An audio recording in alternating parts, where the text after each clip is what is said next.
My dear students, welcome back to our channel. Students, in this video I am explaining Telangana Intermediate First Year. Subject Political Science, Civics. Part A. Important long questions and answers. Let's start quick revision. First important long question is Part A. Long questions, 10 marks. 1. Define political science and explain its scope, Unit I. Definition of political science. Political science is the study of politics, government, and laws. It helps us understand how a country is governed, how leaders are chosen, and how rules are made and followed. It also explains the rights and duties of citizens. In simple words, political science teaches us about power, decision-making, and the relationship between the government and the people. For example, in India, we have a democratic system where people elect their leaders. Political science helps us understand how elections work, how policies are made, and how different government institutions like the Parliament, President, and Supreme Court function. Scope of political science. The scope of political science is broad and covers many important areas. 1. Political theory. It studies ideas like democracy, freedom, justice, and equality. Example, Mahatma Gandhi's idea of nonviolence, ahimsa, is a political theory. 2. Comparative politics. It compares different types of governments worldwide. Example, India has a democratic system, while China has a communist system. Political science helps us understand their differences. 3. Government and public administration. It studies how governments function and how policies are made and implemented. Example, the Indian government's Digital India program is a policy to improve online services. 4. International relations. It studies the relationship between countries. Example, India's friendly relations with the USA and its historical ties with Russia. It also includes global organizations like the United Nations, UN. 5. Law and Constitution. It focuses on the legal system and the constitution of a country. Example, the Indian Constitution gives us fundamental rights like the right to equality and freedom of speech. 6. Political economy. It studies how politics and economics are connected. Example, government schemes like Make in India aim to improve the economy and create jobs. Conclusion. Political science is important because it helps us understand how governments work, our rights and duties, and the role of politics in everyday life. Whether it is voting in elections or understanding government policies, political science gives us knowledge to be responsible citizens. Next important long question is 2. What is executive? What are its functions? Unit 11. What is the executive? The executive is one of the 3 branches of government, along with the legislature, which makes laws, and the judiciary, which interprets laws. The executive is responsible for implementing and enforcing the laws and policies made by the government. It carries out the decisions made by the government to ensure that society runs smoothly. In India, the executive is made up of the President, Prime Minister, Council of Ministers, and civil servants. The President is the head of the state, but the Prime Minister is the head of the government and leads the executive functions. Functions of the executive. The functions of the executive can be divided into several important tasks. 1. Implementation of laws. The executive is responsible for carrying out the laws passed by the legislature. For example, the Swachh Bharat Abhiyan, Clean India campaign, is a program launched by the government. It is the job of the executive to ensure that this initiative is properly carried out in every city and village. 2. Policy making and planning. The executive helps in planning the development of the country by making policies. For example, the Pradhan Mantri Jan Dhan Yojana, financial inclusion scheme, was a policy to open bank accounts for every citizen, and it was the executive's responsibility to implement this plan. 3. Administration. The executive runs the day-to-day administration of the country. It manages different departments like the Ministry of Education, Health, and Defense. For instance, the Ministry of Health is responsible for implementing health policies, like vaccination programs. 4. Maintaining law and order. The executive ensures the safety and security of citizens. This includes managing the police, army, and other law enforcement agencies. For example, during elections, the police work under the executive to ensure a peaceful election process. 5. Foreign affairs and defense. The executive manages the country's relationships with other countries and defends the nation from external threats. For example, the executive handles decisions about defense budgets and foreign relations. Conclusion. In simple terms, the executive is the part of the government that makes sure the rules and laws are followed in daily life. It handles the administration, implements policies, ensures security, and represents the country globally. By doing all this, the executive helps to keep the country functioning properly and supports the people. Next important long question is: 3 essential elements of the state, Unit 2. The essential elements of the state are the basic components that make up a state. These elements help us understand what makes a state different from other organizations or groups. There are 4 essential elements that every state must have. 1. Population. A state must have people living in it. Without people, a state cannot exist. The population can vary in size, from a small number to millions of people. For example, India has a huge population, making it one of the most populous countries in the world. The population is essential because a state's role is to provide services, laws, and governance to its people.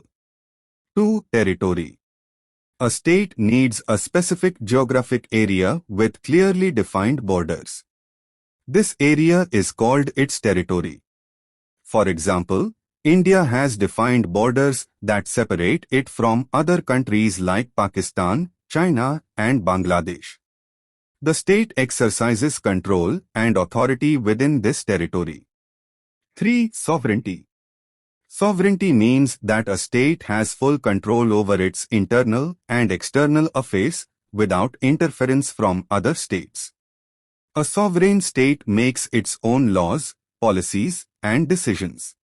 For instance, India has the power to make its own laws through its parliament and is not controlled by other countries. 4. Government. A state needs a system of government to make and enforce laws, maintain order, and provide services. The government is made up of various institutions like the legislature, executive, and judiciary. In India, the government consists of elected leaders who create laws, implement policies, and manage the state. Conclusion. In short, for a state to function, it must have people, population, a defined area, territory, the freedom to make decisions, sovereignty, and a system of management, government. For example, India is a state because it has millions of people, clear borders, independence in decision-making, and a government to manage all aspects of life for its citizens. All these elements work together to create a stable and functioning state. Next important long question is: 4 Safeguards of Rights, Unit 6. Safeguards of rights refer to the measures or protections that are put in place to ensure that the rights of individuals are protected and not violated. In a country like India, where the Constitution provides fundamental rights to its citizens, there are various safeguards to ensure these rights are not taken away or misused. Here are the key safeguards of rights in India. 1. Constitutional provisions. The Indian Constitution guarantees fundamental rights to all citizens through Part 3. These rights include the right to equality, freedom of speech, and the right to live with dignity, among others. The Constitution serves as a protector of these rights and ensures that no law or government action can take away these rights unfairly. For example, if someone is treated unfairly because of their caste, they can approach the courts to protect their right to equality.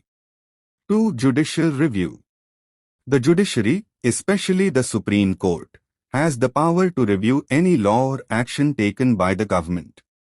If any law or action violates the fundamental rights, the courts can strike it down.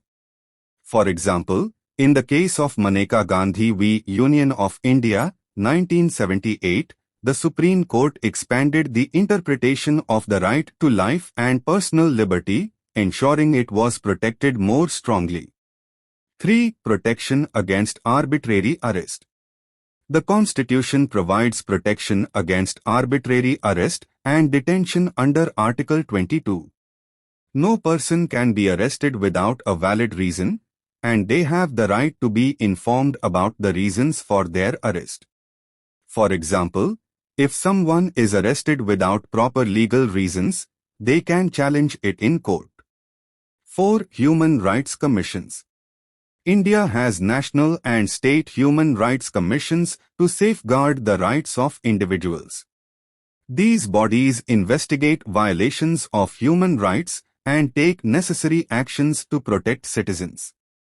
They can address issues like police brutality, discrimination, and human trafficking. Conclusion. In India, the safeguards of rights include constitutional provisions, judicial review, protection against unlawful arrest, and human rights commissions.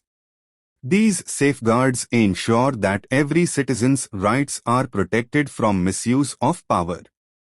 For instance, if someone's rights are violated, they can go to the courts or human rights bodies to seek justice and protection. These mechanisms are important in maintaining justice and fairness in the country. Next important long question is 5. Gandhism and its basic features. Gandhism refers to the philosophy and principles followed by Mahatma Gandhi, who played a key role in India's freedom struggle. His ideas were rooted in non-violence, truth, and simplicity. Gandhism is more than just a political approach. It is a way of life that focuses on peace, equality, and self-reliance. Here are the basic features of Gandhism. 1. Non-violence, ahimsa.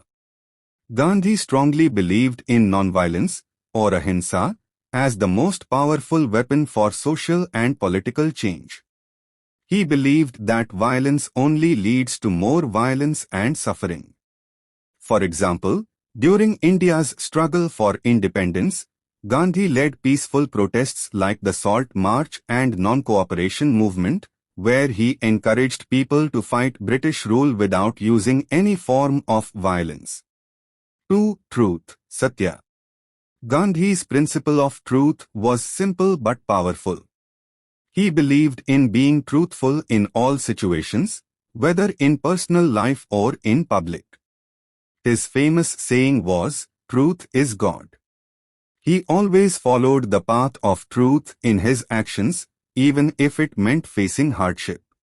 For instance, when he was imprisoned by the British, he never lied about his beliefs and continued to speak the truth, which inspired many others. 3. Self-discipline, self-reliance. Gandhi encouraged self-reliance and self-discipline. He believed that individuals should be self-sufficient and not depend on others for their needs. He promoted the idea of Swadeshi, using goods made in India and encouraging local industries. For example, during the Swadeshi movement, he promoted the use of handspun khadi, Indian cloth, to boycott British goods. 4. Simple living and high thinking. Gandhi led a simple life, believing that material possessions were not as important as spiritual growth and the well-being of others.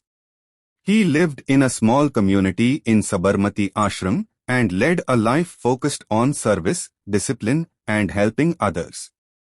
5. Religious tolerance. Gandhi believed in respecting all religions. He thought that all religions lead to the same truth and should be treated equally.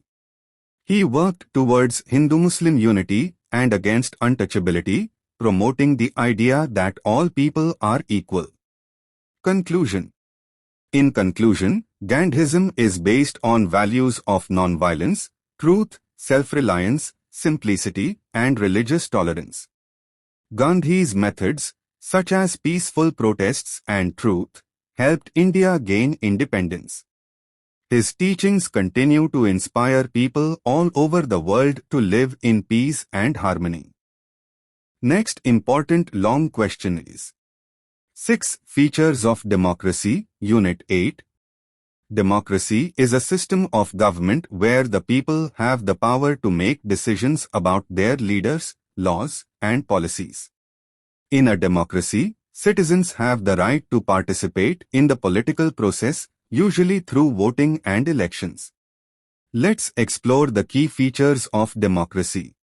1. Rule of the people, popular sovereignty. In a democracy, the ultimate power lies with the people. This means that the government is elected by the people and works for the benefit of the people.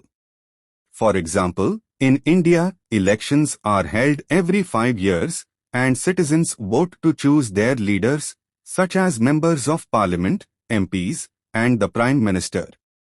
2. Free and fair elections. Elections in a democracy must be free, fair, and regular. All citizens have the right to vote, and they can choose their representatives without fear or pressure. For example, during India's general elections, people from all parts of the country cast their votes to select their leaders. The election process is transparent, and everyone has an equal opportunity to vote. 3. Fundamental rights and freedoms. A democracy guarantees certain basic rights and freedoms to all its citizens, such as the right to speak freely, the right to practice any religion, and the right to equality before the law. For instance, in India, citizens are free to express their opinions and form political parties without any fear of punishment. 4. Majority rule and minority rights. In a democracy, decisions are often made based on the majority's choice. However, the rights of minorities are also protected to ensure that everyone's voice is heard. For example, even if the majority chooses a particular policy, the views and rights of smaller groups, like religious minorities, are safeguarded. 5. Separation of powers. A democracy usually has 3 branches of government: legislature, makes laws; executive, implements laws; and judiciary, interprets laws. This separation ensures that no one branch has too much power and can check the others. In India, for example, the Parliament makes laws, the President enforces them, and the Supreme Court ensures that laws follow the Constitution. Conclusion. In conclusion, democracy is built on the principles of popular sovereignty, free and fair elections, protection of fundamental rights, majority rule with respect for minorities, and a separation of powers. In India, democracy allows citizens to have a say in their government and ensures their rights are protected. This makes democracy a system where people have the power and responsibility to shape their society. Next important long question is: 7. The essential conditions for the success of democracy, Unit 8.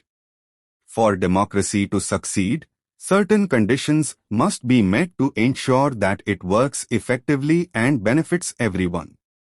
These conditions help create a strong and stable democratic system.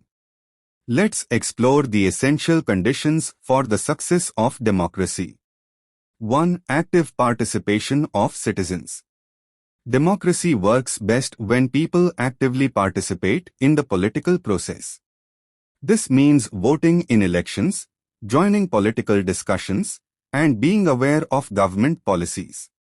For example, in India, millions of people participate in elections to choose their leaders, making democracy strong and vibrant.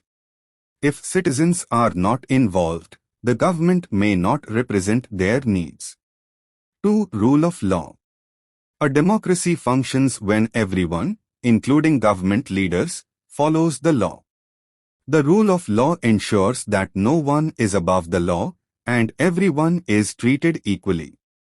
For example, in India, the Constitution ensures that laws are followed fairly, whether you are a common citizen or a leader. This creates justice and fairness. 3. Respect for fundamental rights. A successful democracy guarantees the protection of basic human rights, such as freedom of speech, the right to equality, and freedom of religion. For example, in India, the Constitution provides these rights to all citizens. When these rights are protected, people feel safe and are free to express their opinions. 4. Independent judiciary. A democracy requires an independent judiciary, meaning the courts should be free from political pressure and should ensure justice for everyone. In India, the Supreme Court plays a critical role in safeguarding the rights of people by checking the actions of the government and ensuring they follow the law. 5. Stable economy and education. For democracy to succeed, there must be economic stability and good education systems. A stable economy ensures that people have jobs and basic needs, while education helps citizens make informed decisions. In India, programs like Right to Education help ensure that more people get educated, leading to a better understanding of democracy. Conclusion. In conclusion, for democracy to succeed, there must be active citizen participation, rule of law, respect for fundamental rights, an independent judiciary, and a stable economy with good education. In India, these conditions are crucial for ensuring that democracy remains strong and works for the well-being of all citizens. When these conditions are met, democracy can flourish and bring justice, equality, and freedom to the people. Next important long question is 8. Define state and discuss its essential features. A state is a political organization that has the authority to make and enforce laws within a specific territory. It is the highest level of political authority that governs a country and makes decisions for its people. The state is not just a group of people or an organization. It also has the power to protect and control a defined area. In simple words, the state is the body that rules and governs a country. Essential features of the state. 1. Population. A state must have people living within its borders. The population can vary in size, from a small number to millions of people. For example, India has a large population, making it the second most populous country in the world.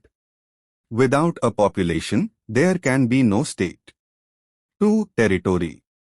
Every state must have a specific geographic area with defined boundaries. The land over which the state exercises control is called its territory.